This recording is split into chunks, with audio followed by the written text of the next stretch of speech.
بسم اللہ الرحمن الرحیم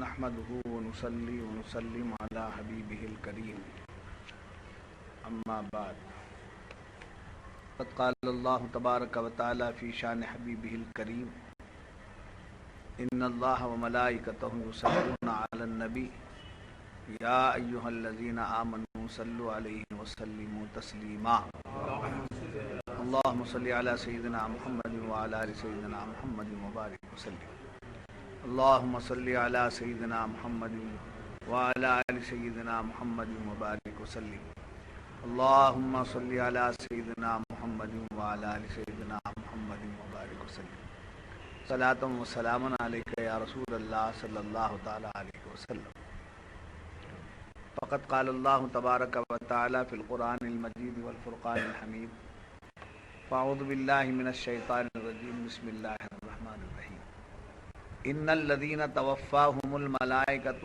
ظالمی انفسہم قالوا فیما کنتم قالوا کنا مستضعفین فی الارض قالوا الم تکن ارض اللہ واسعۃ فتہاجروا فیہا فاولئک مأواہم جہنم وساءت مصیرا إلا المستضعفين من الرجال والنساء والولدان لا يستطيعون حيلة ولا يهتدون سبيلا فأولئك عسى الله أن يعفو عنهم وكان الله عفوا غفورا ومن يهاجر في سبيل الله يجد في الأرض مراغما كثيرا وسعة ومن يخرج من بيته مهاجرا إلى الله ورسوله ثم يدركه الموت فقد وقع اجره على الله وكان الله غفورا رحيما وہ لوگ جن کی جان فرشتے نکالتے ہیں اس حال میں کہ وہ اپنے اوپر ظلم کرتے تھے،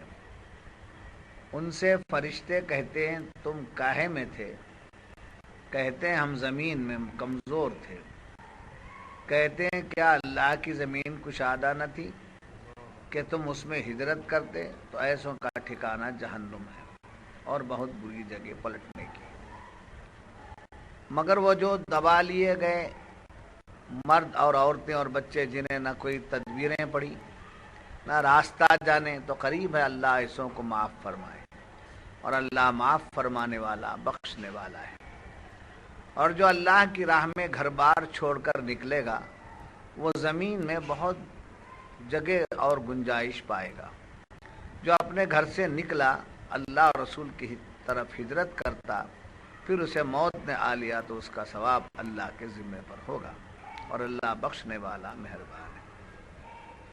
معزز سامعین، گزشتہ اسباق میں جہاد کی باتیں ہو رہی ہیں۔ جہاد یعنی اللہ کے راستے میں جہاد کرنا، اور جہاد کی قسمیں بھی بتائی گئی تھی۔ سب سے پہلا جہاد نفس سے، جہاد بالنفس۔ دوسرا جہاد باللسان، جہاد بالقلم، جہاد بالسیف آخر میں۔ حق کے لیے اپنے نفس سے جہاد، نفس جو چاہتا ہے وہ نہیں کرنا، حق جو چاہتا ہے وہی کرنا۔ لوگ جو چاہتے ہیں وہ نہیں بولنا، اللہ جو چاہتا ہے وہ بولنا۔ لوگ جو پسند کرتے ہیں وہ نہیں لکھنا، اللہ اور اس کے رسول کو جو پسند ہے وہ لکھنا۔ اور تلوار اٹھانا ہے تو بھی اللہ کے حکم پر۔ تو ہر بات چاہے وہ نفس کی ہو، چاہے وہ لسان کی ہو، چاہے قلم کی ہو، چاہے تلوار کی ہو، جو بھی ہو یہ جہاد للہ ہونا چاہیے۔ کس کے لیے ہونا چاہیے؟ اللہ کے لیے۔ حق کے لیے سختی کرنا چاہیے، نہ حق کے لیے نہیں۔ یہاں جہاد باللسان کہا، بیان بھی ایسا کرنا چاہیے کہ لوگ اسے پسند کرتے ہیں، لوگ اسے تعریف کرتے ہیں، نہیں، چپتا ہوا بول. آپریشن کرنے والا سمجھے کوئی روئے رعایت نہیں کرتا، رو رعایت کر لیا تو پھر وہ ڈاکٹر نہیں، سختی سے پیش آیا تو بھی ڈاکٹر نہیں. آپریشن سخت کام ہے وہ کرنا، مگر بیمار کو دلاسا دے کر، بیمار سے میٹھی بات کر کے، بیمار سے اچھی بات کر کے. ایسے ہی بیانات کرنا ہے، واعظ و نصیحت کرنا ہے تو سخت کلامی سے نہیں، نرم کلامی سے کرنا، اور اس کے نفس کے مطابق نہیں کرنا. اس کے نفس پر چھرا چلتا ہے تو چلنے دینا، حق راضی ہے. کتمان حق نہیں کرنا، حق کو چھپانا نہیں، ناحق کا ساتھ کبھی دینا نہیں. یہ جہاد کی باتیں ہوں گی. اب یہاں دوسری بات بتائی جا رہی ہے. جہاد سے پہلے ایک اور بات ہے جسے ہجرت کہتے ہیں. کیا کہتے ہیں؟ ہجرت. جہاد بھی وقت پر فرض، ہجرت بھی وقت پر فرض.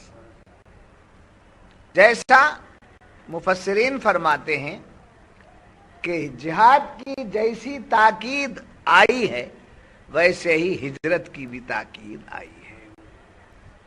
سمجھے؟ کچھ لوگ مکہ معظمہ میں مسلمان ہو گئے، حضور کا حکم آیا ہجرت کرنے کو. کیا کرنے کو؟ ہجرت کرنے کا حکم آیا. تو یہ لوگ وطن چھوڑ کے کیسے جانا، پیدائشی جگہ چھوڑ کر کیسے جانا، رشتہ داروں کو چھوڑ کر کیسے جانا. تو ہجرت کرنے میں آگے پیچھے کرتے رہے، جس کے متعلق یہ آیت نازل. اس وقت کچھ لوگوں کو نقصان بھی ہوا، یعنی مسلمان تو تھے، مسلمانوں کے ساتھ ہجرت نہ کر کے مکے والوں کے ساتھ رہ جانے کی وجہ سے ان کے اثرات آگے اور نفاق پیدا ہو گیا ان کے اندر. تو جب نبی حکم دے دیتے ہیں چلا جانا چاہیے. جی اسلام کس چیز کی تعلیم دے رہا ہے؟ ہجرت. ہجرت میں برکت، ایک ہی جگہ نہیں رہنا چاہیے. حالات بگڑ گئے تو ہجرت کر دیں، چاہے وہ ہجرت دین کے نام سے ہو، چاہے وہ ہجرت کمائی کے نام سے ہو، چاہے وہ ہجرت تبلیغ کے نام سے ہو. جی اس لیے کہ یہاں کام کرنے موقع نہیں مل رہا، جہاں کام کے راستے ہیں چلے جانا. یہاں کمائی نہیں ہے، یہی پڑا ہوا ہے، کمائی نہیں ہے، جو بھی کرتا ہے ساتھ نہیں ہوتا. جی اب ایسی جگہ نہیں، کیا ملتا ہے ملیں گے، ہماری بستی میں میں رہ جائیں گے، تکلیف اٹھا لے کر نہیں، چلے جانا جہاں آپ کو روزی رکھا ہے اللہ، جہاں روزی رکھا ہے ادھر چلے جانا. جہاں دین پیش کرنے کا راستہ صاف ہے وہاں چلے جانا، بلا وجہ چھوڑ کر کے نہیں جانا. ہندوستان میں ہماری کمائی نہیں ہے، عربستان کو چلے جانا. عربستان میں سکون نہیں ہے، پاکستان چلے جانا. پاکستان میں راحت نہیں ہے، افغانستان میں چلے جانا. افغانستان میں اطمینان نہیں ہے، قبرستان چلے جانا. بہرحال کتنے لوگ یہاں سے یہاں آئے، سلگٹا چھوڑ کے آ گئے، وجے پور چھوڑ کے آ گئے، رام نگرم چھوڑ کے آ گئے، لکھور چھوڑ کے چلے گئے. یہ کسے کیا بولتے ہیں؟ ہجرت. ہجرت مال کے لیے، ہجرت دین کے لیے، ہجرت تبلیغ کے لیے. تو جہاد سے پہلے ہجرت. جو شخص وطن کو نہیں چھوڑتا وہ اپنی جان کیا دے گا؟ اسلام کا نظریہ تھا. اپنا مال نہیں چھوڑتا ہے, اپنا رشتہ دار نہیں چھوڑتا ہے, اپنا ملک اور اپنا وطن نہیں چھوڑتا ہے دین کے لیے, تو اللہ کے راستے میں کیا جان کیا دے سکتا ہے؟ تو ایسے لوگ جہاد نہیں کر سکتے, اس لیے حکم دیا پہلے کیا کرو, ہجرت کرو. ہجرت جب ظلم و ستم بڑھ گیا, جب ظلم و ستم بڑھ گیا مکے میں, تو صحابہ آ کر حضور سے شکایت کر, یا رسول اللہ صلی اللہ علیہ وسلم ہماری حال ایسا ہے کہ یہاں رہنا مشکل ہے, پریشانیوں کا ذکر کیا. تو آپ نے ہجرت کرنے کا حکم دے دیا. وہ ہجرت حبشہ, حبش کیا ہے, حبش کی طرف ہجرت ہوئی. جب دیکھا لوگوں نے حبش میں جو ہے نصارہ کی حکومت تھی, یہاں کے لوگوں نے جب دیکھا کہ مسلمان ہجرت کر کے چلے گئے ہیں, تو وہاں کا بادشاہ نجاشی تھا, نجاشی کو ان لوگوں نے خط لکھا کہ مسلمان کچھ آ گئے ہیں, وہاں ان کو پناہ نہیں دیجیے گا, ان کو پناہ نہیں دینا, اس لیے کہ وہ حضرت عیسیٰ علیہ السلام کو نہیں مانتے, وہ آپ کے مذہب کے خلاف ہیں, آپ کی سلطنت میں وہ آنا چاہتے ہیں, ان کو وہاں پناہ نہ دی جائے. تو حبش کا بادشاہ نجاشی, اس نے خط پڑھا, معلوم کیا کوئی آئے ہیں, ہاں ایک قافلہ یہاں داخل ہوا ہے, جو کہاں سے آیا, مکے سے آیا, ان سے کہو کہ وہ ہمارے دربار میں آ کر کے بات کریں. تو یہ جتنے لوگ آئے تھے ان کو اطلاع ملی کہ بادشاہ نجاشی آپ کو بلاتا ہے. اب بات کرنا, بات کرنے میں بھی ہر ایک بات نہیں کرنا چاہیے, کسی ایک کو امیر بنا دینا, سفر میں بھی امیر بنانا, 3 آدمی ہیں تو ایک کو امیر بنا لینا. امیر کا مطلب رہبری کرنے والا, ساتھ دینے والا, لیڈ کرنے والا, سمجھے. ایک گروپ ٹکٹ ہے, امیر ٹکٹ رکھا ہے, سمجھے. کہیں اترنا ہے, امیر کی اطاعت, امیر کی اطاعت کرنا چاہیے. یہ تبلیغیوں کا نہیں بھائی, یہ ہمارا ہے. قرآن پر اطیعوا اللہ واطیعوا الرسول واولی الامر منکم, اللہ کی اطاعت کرو, اللہ کے رسول کی اطاعت کرو, اور اپنے امیر کی اطاعت کرو, سمجھے. وہ لوگ اس کو کی نقل کرنے لگے, ہم اصل کو بھول گئے, ہم لوگ اصل کو بھول گئے, اور وہ ہمارے اصل کی کیا کرنے لگے, نقل کرنے لگے. اب وہ نقل کر کے چل رہے ہیں, اگر ہم اصل بات بتائیں گے بھی تو لوگ ہنسیں گے, امیرہ ان کے نا, اجتماع ان کا نا, ان کے دادا کا, سب ہمارا ہے, چلا ہمارا, اولیاء چلا کریں, سمجھے, اولیاء چلا کریں, یہ سب ہمارا ہے. وہ لوگ اٹھا لیے, کیوں, ہم نے چھوڑ دیا. وہ لوگ اٹھا کے اس کی نقل میں کام بنا لے رہے, اور اصل ہمارے پاس ہے. تو سب نے مل کر طے کیا کہ اب بادشاہ نجاشی بلایا ہے, اب اس سے بات کر. سب جا کے بات نہیں, سب جائیں گے, بات ایک آدمی کرے گا.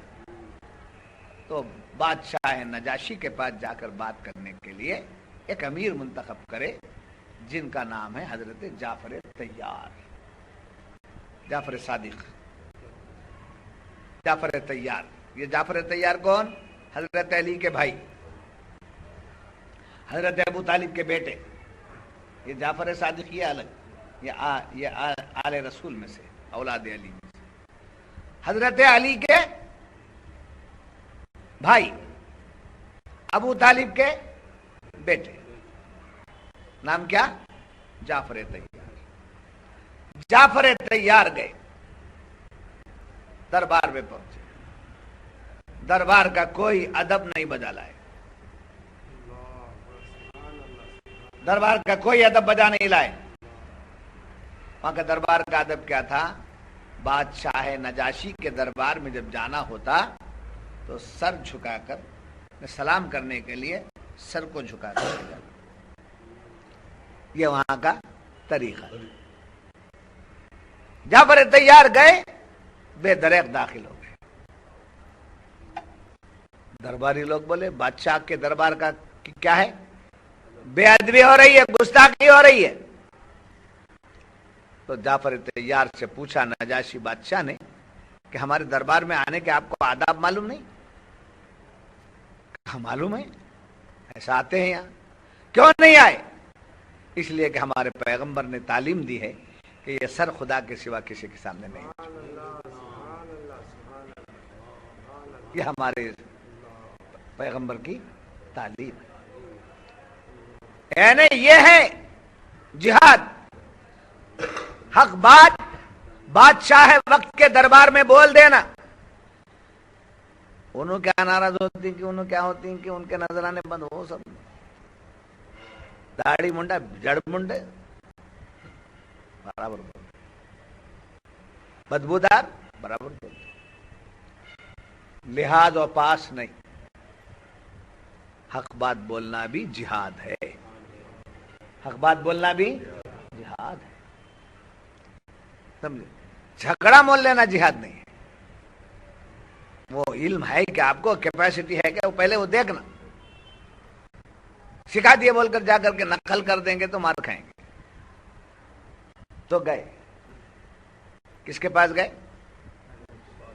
بادشاہ نجاشی کے پاس، حبش کے بادشاہ کے پاس۔ اب بیٹھی بات چیت، آپ لوگوں کے بارے میں معلوم ہوا ہے کہ آپ لوگ ہمارے دین کے مخالف ہیں، ہمارے پیغمبر کے خلاف ہیں۔ تو حضرت جعفر طیار نے فرمایا نہیں نا، بالکل نہیں، ہم آپ کا دین دین ہے مانتے ہیں، آپ کے پیغمبر کی تعظیم کرتے ہیں، ہم ان پر بھی ایمان لاتے ہیں۔ اچھا یہ بتاؤ ہمارے پیغمبر کے بارے میں تمہارا کیا عقیدہ ہے؟ تو جعفر طیار نے فرمایا آپ کے پیغمبر کے بارے میں ہمارا وہی عقیدہ ہے جو قرآن نے بیان کیا، یعنی آپ اللہ کے نبی عیسیٰ علیہ السلام بی بی مریم سے پیدا ہوئے، آپ خدا کا بیٹا نہیں ہے۔ یہ عقیدہ ہمارا کس کے بارے میں؟ حضرت عیسیٰ علیہ السلام۔ تمہارے پیغمبر کتاب لائے ہیں، بے شک ہمارے پیغمبر کتاب لائے ہیں، اللہ کا کلام لے کر کے، اس میں سے کچھ سناؤ۔ جعفر طیار اچھے قاری تھے، بڑے خوش الحان تھے، بہت اچھا پڑھا۔ حضرت جعفر طیار قرآن پڑھنا شروع، کاف ہا یا عین صاد، یہ سورہ مریم پڑھنا شروع۔ وہ لہن، وہ قرآن پڑھتے جا رہے ہیں، بادشاہ نجاشی کے آنکھوں سے آنسو گرے، جس میں بی بی مریم کا وہ سورہ ہے، اس میں وہ تمام واقعہ موجود ہے۔ پڑھ رہے ہیں، نجاشی بادشاہ کے آنکھوں سے آنسو گر رہے ہیں۔ جب آپ نے پورا پڑھ لیا تو اس نے کیا کہا؟ بادشاہ نجاشی نے، ایسا کلام میں نے کبھی نہیں سنا ہے، ایسا کلام میں نے کبھی نہیں سنا ہے۔ یہ انسان کا کلام نہیں ہے، یہ رب کا فرمان ہے، یہ اللہ کی نازل کردہ کتاب ہے۔ اب بادشاہ نجاشی کے پاس شکایت مسلمانوں کی لے کر جو گئے، پہلے تحفے لے کر کے گئے۔ کیا لے کر گئے؟ تحفے، دربار میں تحفے لے کر گئے۔ بادشاہ نجاشی نے ان تحفوں کو دیکھنے کے بعد جب معلوم کیا کس نسبت سے آئے ہیں، تو نجاشی بادشاہ نے کہا کہ اگر وہ تمہارے کہنے کے مطابق غلط ہیں تو پھر میں انہیں نکال دوں گا، میں یہاں سے ان کو ملک بدر کر دوں گا۔ اگر وہ برحق ہیں تو میں انہیں پناہ دے دوں گا۔ جب نکال دوں گا تو تمہارے تحفے کی مجھے کیا ضرورت ہے؟ اور حق پر ہیں میں انہیں رکھ لوں گا تو میں تمہارا انعام تحفہ لینے کی مجھے کیا ضرورت ہے؟ واپس کر دیا۔ اور جب یہ بات حضرت جعفر طیار رضی اللہ تعالی عنہ کے ذریعے سامنے آئی، کس کے سامنے؟ بادشاہ نجاشی، بادشاہ حبش، سمجھے؟ وہیں کے حضرت بلال، حبش کے بلال۔ تو یہ سننے کے بعد آنکھوں سے آنسوؤں کی لڑیاں بہنے لگی اور کہنے لگا یہ بالکل برحق کلام ہے، اور جن پر یہ نازل ہوا ہے وہ خدا کے پیغمبر ہیں، آپ لوگ یہاں سے نہ جائیں، اور آپ کی جو بھی ضروریات ہیں دربار سے پوری کی جائیں، اور جو آپ کے خلاف آئے گا بادشاہ کی فوج اس کا خاتمہ کرے۔ اس کے بعد وہاں رہ کر جو تبلیغ کا سلسلہ شروع ہوا، جو دین پیش کرنے کا سلسلہ شروع ہوا، کئی لوگ مسلمان، کئی لوگ مسلمان ہو گئے۔ تو ہجرت میں برکت، ہجرت میں برکت ہے۔ حضور نے پہلے ہجرت کا حکم دیا، اور بھی ہجرتیں ہوئی جس میں حضور نہیں گئے، صحابہ کو بھیج دیا، جاؤ جاؤ جاؤ، جہاں آپ کو اطمینان ملے وہاں چلے جاؤ۔ فائدہ کیا ہوا؟ جہاں صحابہ گئے ان کے رنگ میں نہیں رنگے گئے، وہاں قیام کیا تو ان کو اپنے رنگ میں رکھا۔ تو فائدہ کیا ہوا؟ دین پھیلا، دین عام ہوا۔ جیسے جیسے اسلام آگے بڑھتا جا رہا ہے ویسے ویسے عرب کی زمین مسلمانوں کے لیے تنگ ہوتی جا رہی ہے، بہت زیادہ تکالیف شروع ہو گئے، سب کو ہجرت کا حکم دے رہے ہیں، حضور ہجرت نہیں کر رہے۔ کیوں؟ اس لیے کہ نبی کا کوئی کام خدا کے حکم کے بغیر نہیں ہوتا ہے، نبی کا کوئی کام خدا کے حکم کے بغیر نہیں ہوتا ہے۔ آپ دوسروں کو جانے کا حکم دے رہے ہیں، خود نہیں جانے کیونکہ ابھی حکم نہیں آیا ہے، حکم نہیں آیا۔ جب ایک وقت حکم آ گیا ہجرت کرنے کا تو حضور صلی اللہ علیہ وسلم نے صحابہ سے فرمایا اب آپ لوگ ہجرت کیجئے مدینہ منورہ کی طرف۔ کس طرف؟ مدینہ منورہ کی طرف ہجرت کرو۔ سب کو ہجرت کرنے کا حکم دے دیا، اور اب اللہ کا حکم آئے انتظار میں ہے۔ صدیق اکبر رضی اللہ تعالی عنہ سے فرمایا اپنا گھوڑا باندھ کے رکھو، کب موقع ہو جائے نہیں معلوم۔ تو رات کا وقت تھا، حکم خدا بندی آیا مدینے کی طرف جائیے۔ حکم آنا تھا حضرت علی کو، حضرت علی ساتھ میں ہے، حضرت صدیق اکبر ہیں۔ اب یہ دونوں جلیل القدر صحابہ میں سے حضرت علی سے فرمایا آپ نے اے علی میرے بستر پر آپ سو جانا، میرے بستر پر آپ سو جانا۔ صدیق اکبر سے فرمایا میرے ساتھ چلنا۔ رات کے وقت میں صدیق اکبر کو ساتھ لے کر حضور کہاں سے نکلے؟ مکے سے مدینہ منورہ نکلے۔ اب لوگوں کو معلوم ہو گیا تھا کہ حضور صلی اللہ علیہ وسلم مکہ چھوڑ رہے ہیں، حضور مکہ چھوڑ رہے ہیں۔ یہ پتہ چلنا تھا، ان لوگوں نے میٹنگ کی اور حضور کے گھر کا گھیراؤ کر لیا اور تلواریں میانوں سے نکال لی اور چمکتی ہوئی تلواروں کو لے کر کھڑے تھے۔ چو طرف کھڑے ہو گئے، جدھر سے جائیں گے ادھر سے حملہ کر دینا۔ اب حضور صلی اللہ علیہ وسلم کو حکم آیا ہجرت کا، وہ لوگ باہر ہیں، کہیں سے بھی نکل نہیں سکتے ہیں۔ حکم خدا بندی آئی، ایک مٹھی مٹی اٹھائے آپ ادھر پھینک دی، کدھر؟ دشمنوں کی طرف، چاروں طرف آپ نے مٹی پھینک دی، وہ اپنی رگڑ میں ہی رہ گئے۔ ان کے آنکھوں کے سامنے رات کے وقت میں صدیق اکبر کو لے کر کے حضور مکے سے نکل گئے، وہ دھرے کے دھرے رہ گئے، دیکھتے رہ گئے، انہیں پتہ نہ چلا۔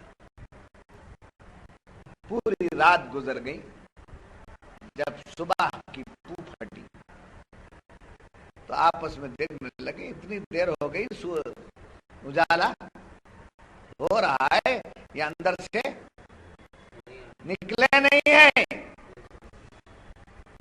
ڈر کے سو گئے۔ اب کیا کریں؟ کچھ لوگوں نے کہا یہیں ٹھہرو، جانا ہے تو ادھر سے ہی جائیں گے، حملہ کر دیں۔ کچھ لوگوں نے کہا کب تک انتظار کرو گے، گھسو گھر میں داخل۔ آپس میں مشورہ ہوا، کچھ لوگ باہر رہے، کچھ لوگ اندر گھس گئے، دربار رسول میں گھس گئے۔ دیکھا تو بستر پر چادر تان کے سو گئے۔ ان لوگوں نے کہانی ہم کہ ڈر کے سو گئے، ڈر کے سو گئے ہیں، باہر نہیں نکلے ہیں۔ کہا چادر کھینچو، نکالو چادر کھینچتے ہیں، حضرت علی آنکھ کھول کے حیران ہو کے پوچھتے ہیں اے محمد، محمد کہاں ہیں صلی اللہ علیہ وسلم؟ آپ نے فرمایا محمد صلی اللہ علیہ وسلم اللہ کے حکم سے صدیق اکبر کے ہمراہ رات کو ہجرت کر گئے۔ کہاں گئے؟ مدینے کی طرف گئے۔ مجھے معلوم نہیں، تجھے معلوم نہیں، تو سو گیا تھا، میں سو گیا تھا، سب بیدار تھے، سب بیدار تھے۔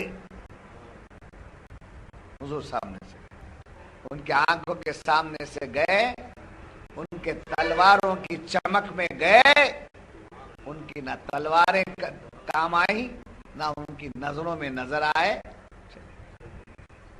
اب غصہ آ گیا ہے، منصوبہ کیا ہو گیا؟ فیل۔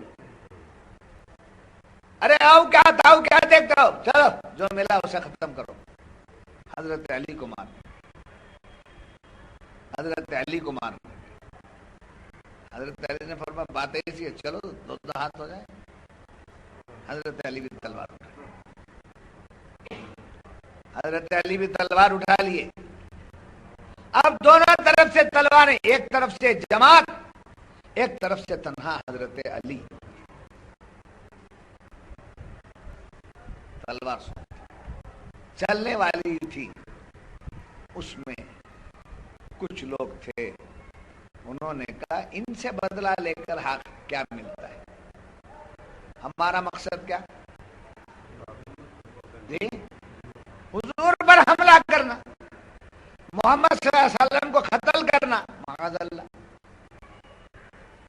اب ان سے بدلہ لے کے تو ہمارا مقصد تو پورا نہیں ہوگا، چھوڑ دو، چھوڑ دو، چلے گئے۔ جاتے جاتا ایک شناسا یعنی حضرت علی کے پہچانت والا پوچھنے لگا تمہیں ڈر نہیں ہوا، اکیلے سو گئے، محمد چلے گئے تم کو چھوڑ کر کے، اکیلے سو گئے، ڈر نہیں ہوا؟ اتنی تلواریں باہر، اگر ہم بیچ میں بچاؤ نہ کرتے تو ان کی تلواروں کا تمہاری ایک تلوار کیا مقابلہ کر سکتی تھی؟ تمہاری جان چلی جاتی، کیوں ایسا اکیلے رہے؟ حضرت علی بڑے اطمینان کے ساتھ جواب دیتے ہیں مجھے سب کچھ معلوم تھا، مجھے سب کچھ معلوم تھا، اور یہ پوری تلواریں مجھ پر چلتی تب بھی میری شہادت نہیں ہوتی تھی، تب بھی میری شہادت نہیں ہوتی تھی۔ کیوں؟ اس لیے کہ میری شہادت کا علم حضور کو ہے۔ حضور نے مجھے 2 کام دیے تھے، وہ کام پورا کرنا باقی تھا۔ اگر میرے شہید ہونا ہوتا تو 2 کام حضور نہ دیتے، 2 کام حضور میرے حوالے نہ کرتے۔ کیا 2 کام تھے؟ مکے کے جو لوگ کافر ہیں وہ لوگ حضور کے پاس لا کر امانتیں رکھتے تھے۔ کیا لا کے رکھتے تھے؟ امانتیں لا کے رکھتے۔ تو حضور نے فرمایا اے علی میں ہجرت کر رہا ہوں، یہ ان کا مال ہے، ان کے نام ہے، یہ صبح میں اٹھ کر ان سب کے امانتیں ان کو پہنچا دیں، ان کو پہنچا دینا، اور وہاں سے فارغ ہونے کے بعد آپ مدینے کو آ کر مجھ سے ملاقات کریں۔ کتنے کام تھے؟ کیا کیا؟ امانت پہنچانا، دوسرا تو ابھی امانت پہنچانا بھی باقی ہے اور مدینے میں حضور سے ملنا بھی باقی ہے۔ تو اگر میری شہادت ہوتی تو نہ امانت مجھے دیتے، نہ مدینے میں آ کر ملنے کا حکم دیتے۔ جی اس طریقے سے اب وہ راز جو تھا بستر پر سلانے کا، بستر پر سلانے کا جو راز تھا، صدیق اکبر یار غار ہیں، صدیق اکبر حضور کے رفیق ہیں، حضور کے چہیتے ہیں، ان کو ساتھ لے لیے، حضرت علی کو بستر دے دیے۔ کیا بات تھی کہ حضور کو معلوم، حضور یہ چاہتے بھی تھے، معلوم بھی تھا کہ نبوت کا جو فیضان ہے وہ میری آل سے چلے گا، میرے آل سے چلے گا، اور میری آل کا سلسلہ میری بیٹی کے نسبت سے حضرت علی کے ساتھ، یعنی حسنین کریم، حسن اور حسین، بی بی فاطمہ کے بچے، بی بی فاطمہ کا نکاح حضرت علی سے ہو۔ تو گویا حضور نے حضرت علی کو بستر پہ سلا کر احسان کیا امت پر کہ ولایت کی کا فیضان، نبوت کا جو فیضان ہے حضرت علی کو بستر سے دے دیا، اور ولایت۔ بات سمجھ میں آ رہی ہے؟ ہجرت ہوئی، کون سی ہجرت ہوئی؟ مدینے کی، مدینے کی۔ اب یہ تو ان کا معاملہ ہو گیا، اور ایک ساتھ میں صدیق اکبر ابو بکر صدیق رضی اللہ عنہ، وہ ان کی محبت۔ ان لوگوں کو جب معلوم ہوا کسی کفار مکہ کو، کیا ہو گئے؟ چلے گئے، معلوم ہوتے ہی پلان فیل ہونا تھا، غصہ آ گیا، چلو نکلو اس راستے پر، چلو مدینے کے راستے پر نکل گئے، پیچھے ان کا پیچھا کرنے لگے۔ انہوں پیچھے آنے کی دیر، مدینے کے راستے میں ایک غار ملا، اس غار کو غار ثور کہتے ہیں۔ کیا ہے؟ غار ثور۔ غار ثور کے پاس پہنچے، اجالا ہو گیا، اب یہ لوگ پیچھے ہیں یہ معلوم بھی ہو گیا، اس لیے حضور نے فرمایا، حضرت صدیق اکبر نے عرض کیا یا رسول اللہ آپ 2 منٹ یہیں ٹھہریے، میں غار اندر پاک کر کے آتا ہوں۔ غار صاف کر کے اندر گئے، سوراخیں تھیں، غار کو پاک کیا، سوراخیں تھیں، بہت سوراخیں تھیں، اب اسے بند کرنا تھا۔ اپنی پوری چادر کو ٹکڑے ٹکڑے ٹکڑے ٹکڑے کر کے ایک ایک سوراخ میں ایک ایک ٹکڑا لگا دیا، ایک ایک سوراخ میں ایک ایک ٹکڑا لگا دیے، سب جھاڑ کر صاف کر دیے۔ کون؟ اب عرض کرنے لگے یا رسول اللہ تشریف لائیے، تشریف لائیے۔ اب غار میں حضرت ابو بکر کے ساتھ حضور بھی تشریف لے گئے۔ اب ایک سوراخ رہ گیا تھا، چادر ختم ہو گئی تھی،